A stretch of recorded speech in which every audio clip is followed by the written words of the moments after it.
So French biryani ಸಿನಿಮಾದ ಮೂಲಕ ಮಜಲ್ ಮಣಿ ಅಂದ್ಕೊಂಡು ಇಡೀ ಸ್ಯಾಂಡಲ್ವುಡ್ನ ಒಂದು ಕ್ಷಣ ತಿರುಗಿ ನೋಡುವಂತ ಮಾಡಿದಂಥ ನಟ ಮಹಾಂತೇಶ್ ಅವರು. ಸೊ ಇಲ್ಲಿ ತನಕ ಒಂದು ಸಪೋರ್ಟಿವ್ ಕ್ಯಾರೆಕ್ಟರ್ಗಳು ಮಾಡ್ಕೊ ಬರ್ತಿದ್ದಾರೆ, ಈಗ ಡೈರೆಕ್ಟ್ ಹೀರೋ ಆಗಿದ್ದಾರೆ. ಸೊ ಇಲ್ಲಿ ತನಕ ಬಿಟ್ಟಿರುವಂಥ ಕಂಟೆಂಟ್ಗಳ ಮೂಲಕ ತುಂಬ ಗಮನ ಸೆಳೆದಿದ್ದಾರೆ ಅಂತ ಹೇಳ್ಬೋದು. ಸೊ ಆ ಸಿನಿಮಾ ನಿಮ್ಗೆ ಗೊತ್ತಾಗಿದೆ, ಅರಸೈನ ಪ್ರೇಮ ಪ್ರಸಂಗ. ಸೊ ಇವರ ಪ್ರೇಮ ಪ್ರಸಂಗ ಹೆಂಗೆ ಸ್ಟಾರ್ಟ್ ಆಯಿತು ಏನು ಅಂತ ಅಂದ್ಬಿಟ್ಟು ಮಾತಾಡೋಕ್ಕೆ ಖುದ್ದು ಮಹಾಂತೇಶ್ ಅವರೇ ನಮ್ಮ ಜೊತೆ ಇದ್ದಾರೆ. ಬನ್ನಿ ಮಾತಾಡ್ತೋಣ. ಸರ್ ನಮಸ್ತೆ. ಸರ್ ನಮಸ್ತೆ. ಹೇಗಿದ್ದೀರಿ ಸರ್? ಸೂಪರ್, ನಾನು ಚೆನ್ನಾಗಿದ್ದೀನಿ. ನೀವು ಫೈನ್ ಹೇಗಿದ್ದೀರಿ ಫೈನ್ ಸರ್? ಫೈನ್. ಮಜಲ್ ಮಣಿ ಪಾತ್ರದಿಂದ ಹಿಡಿದು ಈಗ ಸಾಕಷ್ಟು ವೆರೈಟಿ ಪಾತ್ರಗಳು ಸಿನಿಮಾಗಳು ನಿಮ್ಮ ಕಡೆಯಿಂದ ಬಂದಿದೆ. ಈಗ ನಾಯಕನಾಗಿ ಕಾಣಿಸ್ತಿರೋಂಥ ಮೊದಲ ಸಿನಿಮಾ ಅರಸೈನ ಪ್ರೇಮ ಪ್ರಸಂಗ. ಅರಸೈನ ಕಾಣಿಸ್ಕೊತಾ ಇದ್ರೆ ಈ ಪ್ರೇಮ ಪ್ರಸಂಗದ ಬಗ್ಗೆ ಸ್ವಲ್ಪ ಹೇಳಿ ಅಂತ. ಎಸ್, ಆ್ಯಕ್ಚುಲಿ ಇಷ್ಟು ದಿನ ಜನ ತುಂಬ ಪಾತ್ರಗಳಲ್ಲಿ ನೋಡಿದ್ದಾರೆ, ಇಷ್ಟ ಕೂಡ ಪಟ್ಟಿದ್ದಾರೆ. ಇವಾಗಲೂ ಇನ್ನೊಂದು ಅರಸಯ್ಯನ ಅನ್ನೋ ಒಂದು ಪಾತ್ರ ಮಾಡಿದ್ದೀನಿ. ಹೀರೋ ಅನ್ನೋಕ್ಕಾಗಲ್ಲ, ಅದೊಂದು ಅದರಲ್ಲಿ ಕತೆನೇ ಹೀರೋ ಆಗುತ್ತೆ.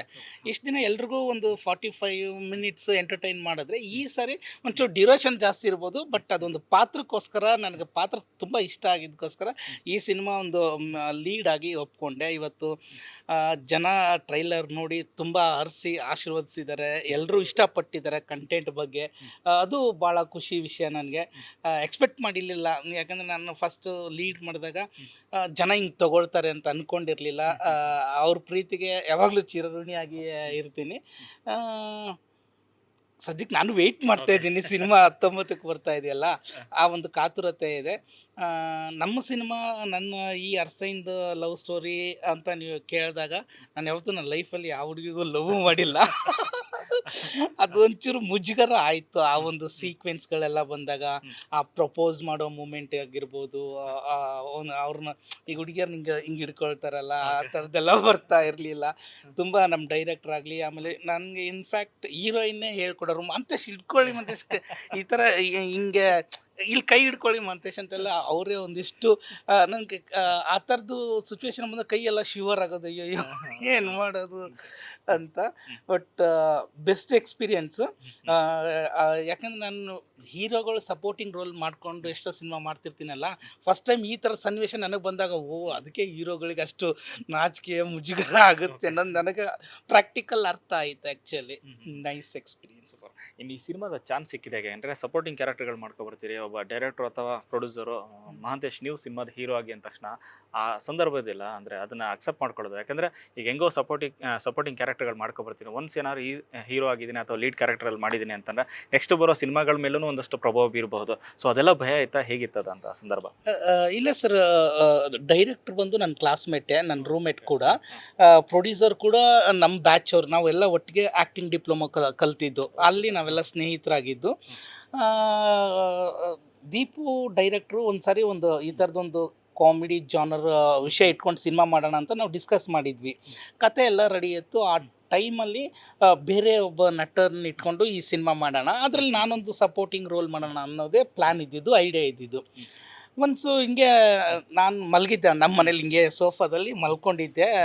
ದೀಪು ಬಂದ, ಮಚ್ಚ ನನಗೆ ಯಾಕೋ ಐಡಿಯಾ ಚೇಂಜ್ ಮಾಡ್ತಾಯಿದ್ದೀನಿ, ನೀನೇ ಲೀಡು ಅಂತ. ಮಲಗಿದ್ದು ರಪ್ ಅಂತ ಇದ್ದೆ. ಮಚ್ಚ ಯಾಕೋ ನನಗೆ ಹಿಂಗೆ ಹೇಳ್ತಾ ಇದ್ದೀನಿ, ನೀನು ತುಂಬ ಚೆನ್ನಾಗಿದ್ದೀನಿ, ಸಪೋರ್ಟಿಂಗ್ ರೋಲ್ ಮಾಡ್ಕೊಂಡಿದ್ದೆ. ಇಲ್ಲ ಮಚ್ಚ, ನೀನು ಮಾಡಿರೋ ಸಖತ್ತಾಗಿರುತ್ತೆ ಅಂದ. ಹೌದಾ ಮಚ್ಚ, ಏನೋ ಆಪಿಡಂಗೆ ಇದೆಯಾ ನೀನು ಅಂತಂದೆ. ಆಮೇಲೆ ಅವ್ನು ಹೇಳ್ದ, ಇದು ಬರೀ ಪಾತ್ರ ಮಚ್ಚ, ಕತೆನೇ ಹೀರೋ. ನಾನು ಕತೆ ಫುಲ್ ಟ್ರಾವೆಲ್ ಮಾಡಿದ್ವಿ, ಡಿಸ್ಕಸ್ ಮಾಡಿದ್ವಲ್ಲ. ಸೊ ಒಂದು ನನಗೆ ಪಾತ್ರ ಮೊದಲೇ ತುಂಬ ಇಷ್ಟ ಆಗಿತ್ತು. ಸರಿ ಮಚ್ಚ, ಒಂದು ಒಳ್ಳೆ ಪ್ರಯತ್ನ ಇರುತ್ತೆ, ಕತೆ ಮೇಲೆ ಫೋಕಸ್ ಮಾಡಿ ಮಾಡೋಣ ಬಿಡು, ನಾನು ಮಾಡ್ತೀನಿ ಅಂತ ಡಿಸೈಡ್ ಆದಮೇಲೆ ಆ ಜರ್ನಿ ಇತ್ತಲ್ಲ, ಆ ಹೋಲ್ ಪ್ರೊಸೆಸ್ ಅದಾದಮೇಲೆ ಮತ್ತೆ ನಾವು ಪ್ರೊಡ್ಯೂಸರ್ ಹತ್ರ ಹೋದ್ವಿ. ಅಣ್ಣ ಮಾಂತೇಶನ್ನೇ ಲೀಡ್ ಇಟ್ಕೊಂಡು ಮಾಡೋಣ ಹಂಗೆ ಅಂತ. ನಾನು ಅವತ್ತು ಅದೇ ಮಾತು ಹೇಳಿದ್ದು ಕಂಡ್ರು, ಇವನ್ನ ಇಟ್ಕೊಂಡೇ ಮಾಡಿ ಅಂತ. ಯಾಕಂದರೆ ಆ ಕತೆ ಇವನ್ಗೆ ಆ್ಯಪ್ಟ್ ಆಗುತ್ತೆ, ಆ ಹ್ಯೂಮರ್ ಇವನ್ಗೆ ವರ್ಕ್ ಆಗುತ್ತೆ ಅನ್ನೋ ಥರನೇ ನಮ್ಮ ಪ್ರೊಡ್ಯೂಸರ್ ಕೂಡ ಅದೇ ವಿಷಯನ ಹೇಳಿದರು. ಅವರೆಲ್ಲ ಡಿಸೈಡ್ ಆದಮೇಲೆ ನಾನು ಓಕೆ ಮಾಡೋಣ ಅಂದ್ಕೊಂಡೆ. ಬಟ್ ನಾನು ಹೀರೋ ಅಂತ ಹೇಳ್ಬಿಟ್ಟು ಈ ಪಾತ್ರನ ಯಾವತ್ತೂ ಮಾಡಿಲ್ಲ. ಒಂದು ಪಾತ್ರನ, ಒಬ್ಬನ ಜೀವನನ, ಲೈಫ್ನ ತೋರ್ಸೋಕ್ಕೆ ಪ್ರಯತ್ನ ಪಟ್ಟಿದ್ದೀನಿ. ಮೇ ಬಿ ನೀವು ಹೇಳಿದ್ರಿ ಒಂದೇ ಬ್ಯಾಚ್ ಡೈರೆಕ್ಟರ್ ಮತ್ತು ಪ್ರೊಡ್ಯೂಸರ್ ಎಲ್ಲ ಅಂತ ಹೇಳಿದ್ರಿ, ಆ ಕಷ್ಟದ ದಿನಗಳಿದೆಯಲ್ಲ, ಒಂದು ಸ್ಟ್ರಗಲ್ ಅನ್ನೋದಿದೆಯಲ್ಲ, ಮೇ ಬಿ ಅದೇ ಕಾರಣ ಆಗಿತ್ತಾ ನಿಮಗೊಂದು ಚಾನ್ಸ್ ಸಿಗೋಕ್ಕಾಗಲಿ, ಅಥವಾ ಅವರು ಕೂಡ ನಿಮ್ಮನ್ನೇ ನಾಯಕನಾಗಿ ಅಥವಾ ಲೀಡಾಗಿ ಪಾತ್ರದಲ್ಲಿ ಮಾಡಿಸ್ಬೇಕು ಅನ್ನೋ ಒಂದು ವಿಚಾರವಾಗಿ? ನಾವೆಲ್ಲ ಆ್ಯಕ್ಟಿಂಗ್ ಡಿಪ್ಲೊಮಾ ಕಲಿಬೇಕಾದಾಗ ನನ್ನನ್ನು ರಾಜೇಶ್ ಅಣ್ಣ ತುಂಬ ಹತ್ತಿರದಿಂದ ನೋಡಿದರು.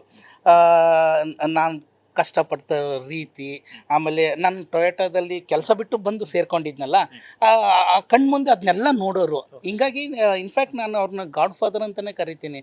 ಇವತ್ತು ನನ್ನ ಪ್ರತಿಯೊಂದು ಹೆಜ್ಜೆಯಲ್ಲೂ ಅವ್ರ ಸಪೋರ್ಟ್ ಇದೆ. ನಾನು ತರಂಗ ಮುಗಿಸ್ಕೊಂಡು ಆಚೆ ಬಂದಾಗ ಒಂದು 3 ವರ್ಷ 4 ವರ್ಷ ಅವ್ರ ಮನೇಲೇ ಇದ್ದೆ, ನಾನು ಪ್ರೊಡ್ಯೂಸರ್ ಮನೆಯಲ್ಲೇ ಇದ್ದೆ. ಅವ್ರು ನನ್ನ ಅಷ್ಟು ಚೆನ್ನಾಗಿ ಸಪೋರ್ಟ್ ಮಾಡಿ ಎಲ್ಲ ವಿಷಯಕ್ಕೂ ಪುಷ್ ಮಾಡಿದ್ದಾರೆ. ನೀನು ಮಾಡು, ನಿನ್ನ ಕೈಲಾಗುತ್ತೆ. ಈಗ ನಾವು ಫ್ರೆಂಚ್ ಬಿರಿಯಾನಿ ಮಾಡಬೇಕಾದಾಗಲೂ ಮತ್ತೊಂದು ಬೇರೆ ಬೇರೆ ಪಾತ್ರಗಳು ಮಾಡ್ಬೇಕಾದ್ರೆ ಎಲ್ಲಗೂ ಜೊತೇಲಿ ಸಪೋರ್ಟಿವ್ ಆಗಿ ನಿಂತರು. ಜೊತೆಗೆ ಅವ್ರಿಗೆ ನಾನೊಂದು ಸಿನಿಮಾ ಮಾಡ್ಬೇಕು ನನ್ನ ಬ್ಯಾನರಲ್ಲಿ ಅನ್ನೋ ಒಂದು ಆಸೆ ಇತ್ತು. ಬೇರೆ ಬೇರೆ ಡೈರೆಕ್ಟರ್ಗಳು ಭೇಟಿ ಮಾಡ್ತಿದ್ರು, ಎಲ್ಲ ನಡೀತಾ ಇತ್ತು. ಸೊ ನಮ್ಮದೇ ಟೀಮ್ ಇದೆ, ನಾವೇ ಎಲ್ಲ ಸೇರ್ಕೊಂಡು ಮಾಡೋಣ ಅಂದ್ಕೊಂಡಾಗ ಈ ಒಂದು ಪ್ರಾಜೆಕ್ಟು ಸ್ಟಾರ್ಟ್ ಆಗಿತ್ತು ಸರ್. ಆ ಜರ್ನಿ ಎಷ್ಟು ಖುಷಿ ಕೊಡ್ತು ಅಂದ್ರೆ, ಆ ಸ್ಟ್ರಗಲಿಂದ ಒಂದು ಸಿನಿಮಾ ಮಾಡ್ತೀರಿ, ಅದು ಇದಕ್ಕಿದ್ದಂತೆ 10 ಆಫರ್ಗಳನ್ನು, ದೊಡ್ಡ ಆಫರ್ಗಳನ್ನು ಕೊಟ್ಕೊಬರುತ್ತೆ ಆ ಸಿನಿಮಾ. ಸೊ ಅಂದ್ಕೊಂಡಿದ್ರೆ ಕಮ್ಮಿ ಅವಧಿನಲ್ಲಿ ಈ ಮಟ್ಟಿಗೆ ಒಂದು ಜನಪ್ರಿಯತೆ ಗಳಿಸ್ತೀನಿ ಅಂತ? ನಿಜವಾಗ್ಲೂ ತುಂಬ ಸ್ಟ್ರಗಲ್ ಪಟ್ಟಿದ್ದೆ. ಯಾಕಂದರೆ ಒಂದು ಕ್ಲಾರಿಟಿ ಇದ್ದಿದ್ದು ನನಗೇನಂದರೆ, ಇದು ನಾನು ಚೂಸ್ ಮಾಡಿರೋ ಫೀಲ್ಡು. ನಾನು ಟೊಯೋಟಾದಲ್ಲೇ ಸೆಟ್ಲಾಗಿ ಒಳ್ಳೆ ಸಂಬಳ ಇದ್ದದ್ದು ಬಿಟ್ಟು ಬಂದಿದ್ದೀನಿ. ಯಾಕಂದರೆ ನನ್ನ ಡಿಸಿಷನ್ ಅದು, ನಾನು ತೊಗೊಂಡಿದ್ದೀನಿ. ಎಷ್ಟೇ ಕಷ್ಟ ಆದರೂ ಮುಂದೆ ಹೆಜ್ಜೆ ಇಟ್ಟಿದ್ದೀನಿ, ಹಿಂದೆ ಹೋಗಬಾರ್ದು. ಆಮೇಲೆ ಕೆಲವೊಂದು ನಾನು ತೊಗೊಳ್ಳೋ ನಿರ್ಧಾರ ಏನಂದರೆ ಸರ್, ಎಲ್ರಿಗೂ ಹೇಳೋದು, ನಿನ್ನ ಲೈಫಿಗೆ ನೀನು ಹೀರೋ ಆಗು. ನೀನೊಂದು ನಿರ್ಧಾರ ತೊಗೊಂಡ, ಅದು ಸರಿ ಆದರೆ ನಿನ್ನ ಜಡ್ಜ್ಮೆಂಟ್ ಕರೆಕ್ಟಾಗಿದೆ, ಅದು ರಾಂಗ್ ಆಯಿತಾ, ಎಕ್ಸ್ಪೀರಿಯನ್ಸ್ ಆಗಿದೆ, ಅದನ್ನು ತಿದ್ಕೊಂಡು ಮುಂದಕ್ಕೆ ಹೋಗ್ತೀಯ. ಬೇರೆ ಯಾರ್ದೋ ಸಜೆಷನ್ ತೊಗೊಂಡು ನೀನು ಡಿಸೈಡ್ ಆದಾಗ, ಅದು ಫೇಲ್ಯೂರ್ ಆದಾಗ ನೀನೇ ಸಫರ್ ಆಗ್ತೀಯ. ಗುರು ಅವ್ನ ಮಾತು ಕೇಳ್ಕೊಂಡು ಕೆಟ್ಟೆ, ಅವ್ನ ಮಾತು ಕೇಳ್ಕೊಂಡು ಹಿಂಗಾದೆ.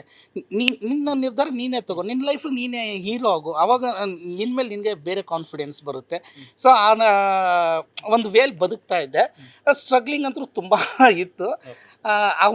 ಆ ಮೂಮೆಂಟಲ್ಲೆಲ್ಲ ಒಂದೇ ಅಂದ್ಕೊಳ್ಳುವೆ, ಇವತ್ತು ಕಷ್ಟ ಇದೆ, ನೆಕ್ಸ್ಟ್ ನಾವು ಬೆಳೆದ ಮೇಲೆ ದುಡ್ಡು ಬಂದ ಮೇಲೆ ಕೋಟಿ ಕೊಟ್ಟರು ಈ ಎಕ್ಸ್ಪೀರಿಯನ್ಸ್ ಸಿಗಲ್ಲ, ಈ ಎಕ್ಸ್ಪೀರಿಯನ್ಸ್ ಇನ್ನೂ ಜಾಸ್ತಿ ತೊಗೊಳ್ಳೋಣ ಅಂತ ಬಯಸಿ ಜಾಸ್ತಿ ಕಷ್ಟಗಳು ತೊಗೊಂಡಿದ್ದೆ.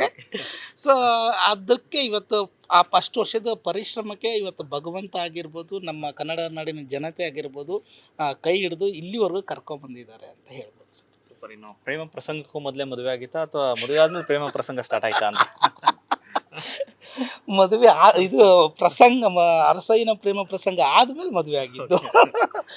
ಇಲ್ಲ, ಒಂದು ಖುಷಿ ವಿಷಯ ಏನಂದರೆ, ನಮ್ಮ ಸಿನಿಮಾ ಸ್ಟಾರ್ಟ್ ಆದಮೇಲೆ ನಮ್ಮ ಡೈರೆಕ್ಟ್ರಿಗೆ ಮದುವೆ ಆಗಿದೆ, ನನಗೆ ಮದುವೆ ಆಗಿದೆ, ನಮ್ಮ DOPಗೆ ಮದುವೆ ಆಗಿದೆ. ಒಂದಿಷ್ಟು ಪ್ರಸಂಗಗಳು ಅರಸಯ್ಯ ಆದಮೇಲೆ ಮದುವೆಗಳಾಗಿದೆ ನಮ್ಮ ಟೀಮಲ್ಲಿ. ಸೊ ಈಗ ಕಂಟೆಂಟನ್ನು ಜನ ತುಂಬ ಪ್ರೀತಿಯಿಂದ ಮೆಚ್ಕೊಂಡಿದ್ದಾರೆ. ಯಾಕಂದರೆ 2 ಸಾಂಗ್ಗಳು ಸೂಪರ್ ಹಿಟ್ ಆಯಿತು. ಅನಂತರ ಬಂದಂಥ ಟ್ರೇಲರು ಎಕ್ಸ್ಟ್ರಾರ್ಡಿನರಿ ಆಗಿ ಎಲ್ಲ ಒಂದು ರಿವ್ಯೂಸ್ ಕೊಟ್ಟಿದ್ದಾರೆ. ಅಂದ್ಕೊಂಡಿದ್ರೆ ಈಗ ಒಂದು ಸಣ್ಣ ಗ್ಲಿಮ್ಸನ್ನು ಅಥವಾ ಕಂಟೆಂಟನ್ನು ಜನ ಈ ಮಟ್ಟಿಗೆ ಒಂದು ಅಕ್ಸೆಪ್ಟ್ ಮಾಡ್ಕೋತಾರೆ ಅಂತಂತಾರೆ?